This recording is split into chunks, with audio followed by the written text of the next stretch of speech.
네, 복음 말씀 이번 주 내내 생명의 빵, 5천 명을 먹이신 이후 빵의 기적 이후 계속해서 생명의 양식에 관한 그런 말씀을 우리에게 들려주고 있죠. 오늘 저는 독서 말씀을 조금 여러분들과 함께 좀 나눠볼까 합니다. 그 전에 여러분 미국 사람인데 영화 배우 해리슨 포드라고 좀 들어보셨습니까? 해리슨 포드 아세요? 이름은 좀 들어본 것 같기도 하실 거고, 이렇게 얘기하면 다 아실 거예요. 인디아나 존스라고 영화 아세요? 빠빠빠빠 하면서 이후에 거기 채찍 이렇게 채찍으로 해갖고 이렇게 막 채찍 휘두르면서 모자 이렇게 쓰고 고고학자 탐험하는 그런 게 나옵니다. 그 시리즈가 인디아나 존스 시리즈가 많이 있죠. 거기에 나오는 그 주인공 뭐 할아버지죠. 지금은 할아버지. 그 전에는 굉장히 인디아나 존스 처음 찍을 때만 해도 젊었었는데 계속 이어지면서 지금은 아마 70대 중반이 조금 넘은 나이가 될 겁니다. 이 해리슨 포드 이 사람은 사실 자신이 너무나도 소심한 성격이었다고 해요. 전 어렸을 때 너무 소심해갖고 그 성격을 좀 고쳐보기 위해서 배우의 길을 선택했다고 합니다. 그래서 처음으로 대학 동아리에서 연극부에 가입을 했고 두려움을 극복하기 위해서 막 애를 썼다는 것이죠. 좀 자기 자신을 좀 대범하게 해보려고 무대에 쓴 거죠. 우여곡절 끝에 그는 대학을 근데 졸업을 하지 못하고 이제 중퇴를 했어요. 그리고 자기가 그래도 배우를 했으니까 야, 할리우드에 가서 일을 해야 되겠다 그래서 할리우드에 들어가긴 했지만 배우로서의 삶은 인정받지 못하고 그냥 엑스트라로 전전긍긍하면서 이렇게 살다가 보니까 누가 써줘야지 될 거 아닙니까? 그래서 좀 소극적이고 그러니까 잘 발탁이 안 됐겠죠. 그래서 그냥 어려서부터 이렇게 그래도 손재주가 좀 있어서 연극 무대에 올라가야 되는데 연극 무대에는 못 올라가고 연극 이 세트장 만드는 거, 그러니까 목수일하고 뭐 이렇게 뭐 나르고 설치하고 이런 일들을 주로 했다는 겁니다. 그렇게 하다 보니까 또 뭐 기술이 들어갔고 목수로서 한 10년 동안 이렇게 일을 했다 그래요. 그러니까 뭐 30대가 이제 훌쩍 넘어갔겠죠. 성실히 목수일을 하다가 우연히 조지 루카스라는 이 사람도 굉장히 유명한 사람인가 봐요. 저도 뭐 귀에 좀 들어보긴 했어요. 근데 아마 이 사람은 몰라도 이 사람이 만든 대작은 아실 겁니다, 여러분. 조지 루카스 감독의 눈에 띄어서 스타워즈라는 대작에 참석을 하게 됩니다. 스타워즈는 들어보셨죠? 한때 뭐 많이 나왔었죠. 막 그 주일날 저녁 때 되면 막 이런 게 영화로도 나오고 그랬었는데 스타워즈가 또 시리즈가 몇 편 계속 이어져 몇십 년 동안 이어져 왔던 것이죠. 거기에 발탁이 되면서 처음 거기 나오면서 아주 유명해지기 시작한 거예요. 이 전설적인 영화를 계기로 해서 그런 유명해졌고 이어서 바로 그를 아주 대히트시킨 그 인디아나 존스의 주인공으로서 대배우로 등극을 하게 됩니다. 그래서 당시에 이 영화로 저도 어렸을 때부터 본 것 같은데 이 영화로 당시에 꼬맹이들이 우리나라 꼬맹이들도 장래 희망 그러면 고고학자 이렇게 많이들 했다고 합니다. 어린이들과 학생들 사이에 그만큼 유행이었던 것이죠. 이미 이제 이 해리슨 포드는 노년이 되어서 그래도 뭐 돈은 많이 벌어놨겠죠. 지금은 막 헬리콥터를 스스로 조종을 해서 구호 활동, 뭐 구조 활동 이런 것을 한다고 합니다. 실제로 그는 또 그렇게 비행기를 몰다가 비행기 추락 사고를 당하기도 했으며 75세 고령에도 그 교통사고를 당한 어떤 여성을 직접 가서 헬기를 통해서 구조하는 등 그런 맹활약을 또 하고 있다고 합니다. 그리고 아마 작년인가 또 올해인지 정확히 모르겠어요. 이 인디아나 존스가 또 영화를 또 후편을 또 만들었다 그래요. 그래서 다시 또 완전히 할아버지 역할로 또 들어와서 노익장을 발휘하고 있다고 합니다. 왜 이런 얘기를 해드리냐 하면 우리 여기 계신 어머니 아버지들 계신데 나이가 이제 점점 들어가잖아요. 근데 어떻게 변화되는 것이냐? 고집이 세지고 욕심이 많고 맨날 투덜거리고 이렇게 변해갈 것이냐? 아니면은 정말 덕망이 높은 그리고 온화하고 넉넉함으로 나이 들어가고 할머니 할아버지가 돼가는 것이냐? 요거는 이제 각자 본인에게 달려 있는 것이죠. 그리고 맨 처음에 시도했던 일이 안 될 수도 있어요. 잘 안 될 수도 있지만 묵묵히 잘 성실하게 모든 일에 하다 보면 이제 뭐 하느님의 손길이라고 볼 수 있겠지만 하느님의 손길 또는 누군가 주변 사람들에 의해서 발탁이 되는 거죠. 야, 이 사람 괜찮구나 해서 이 사람의 인생이 또 바뀔 수 있다는 거, 이런 것을 좀 말씀을 드리면서 오늘 독서 말씀을 보면 인생의 아주 대전환을 이룬 사람이 있습니다. 오늘 첫 번째 독서의 주인공 누굽니까? 사울이라고 하신 분도 있고 뭐 바울로 뭐 이렇게 맞는 말이죠. 같은 말입니다.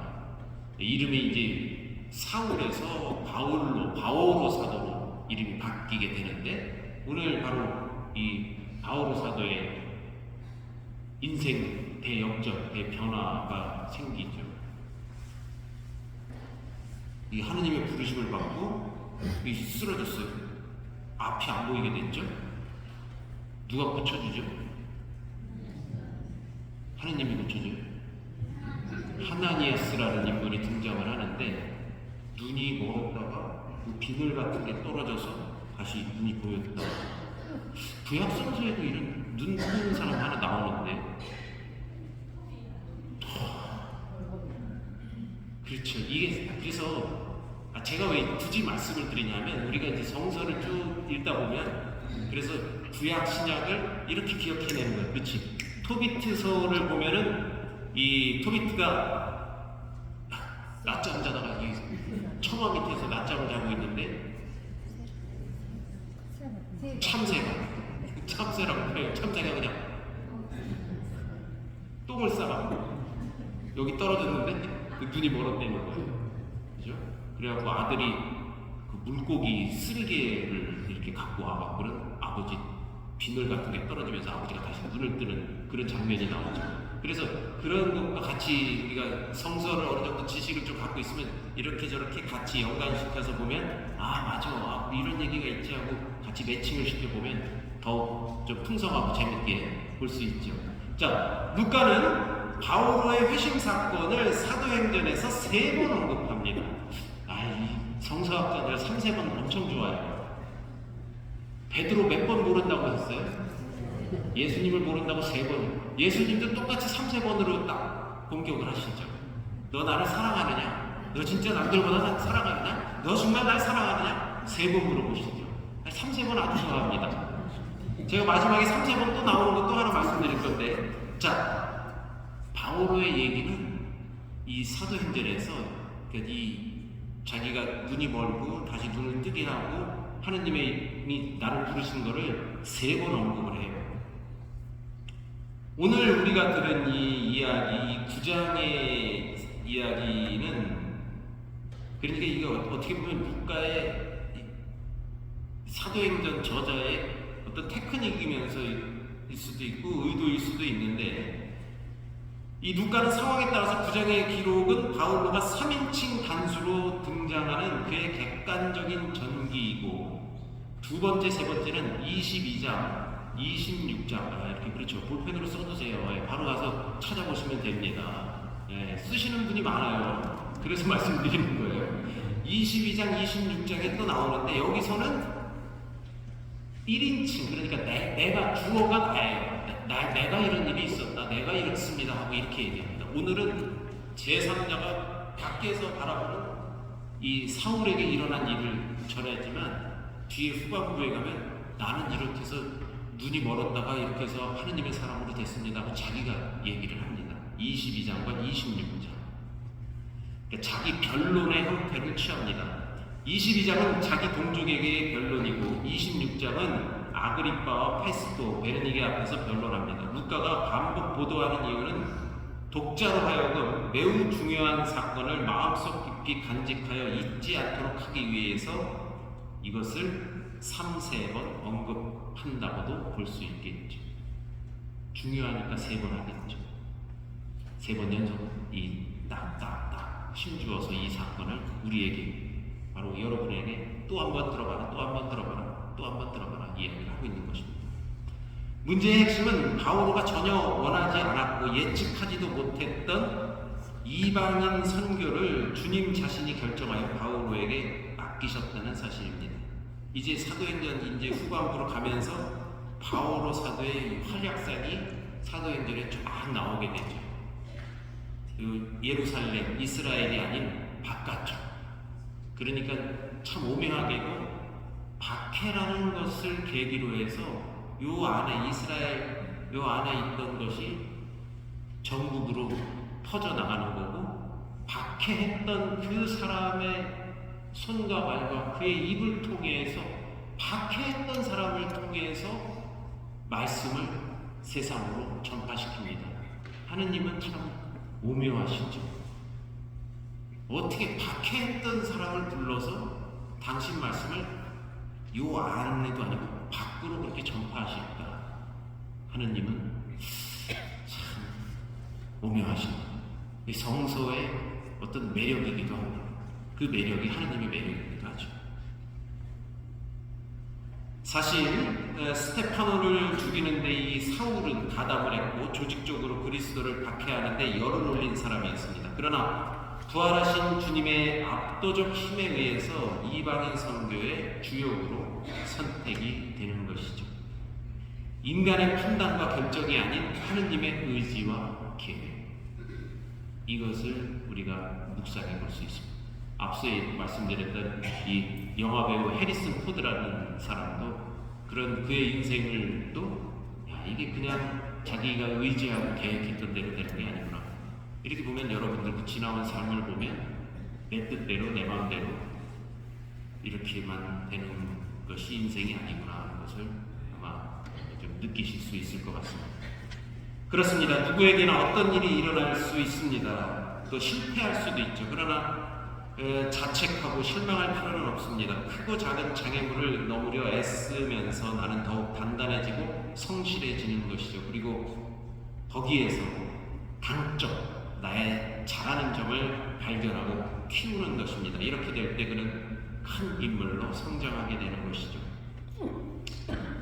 자, 여기서 3~4번짜리 하나 더 말씀드리면서 강론을 마무리하겠습니다. 이 복음, 이 집필자, 이 루카는 상대 역을 맡는 두 사람을 역시 이 3번 등장시키는데요. 오늘 이 눈을 뜨게 해준 사람이 누구라고요? 하나니아스라고 그러죠. 그러니까 바오로와 하나니아스, 커플이에요. 딱 매치가 됩니다. 그러면 어제 복음이었나요? 그 에디오피아 넷이 있었죠. 거기 같이 딱 물린 사람이 누구예요? 필리포스라고 나오죠. 필리포스. 루카는 이렇게 짝을 딱 맺혀줍니다. 그래서 필리포스와 에디오피아의 넷이를 딱 묶어주고, 바오로와 하나니아스를 묶어주고, 조금 뒤에 가면은 베드로하고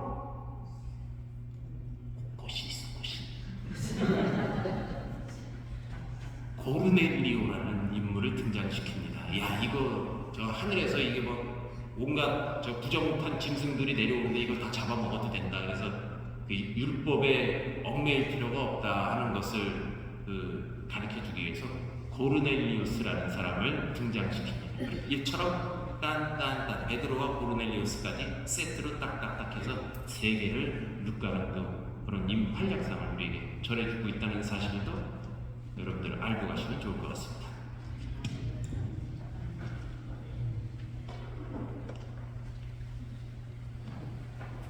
지금부터 성찬의 전례가 시작됩니다.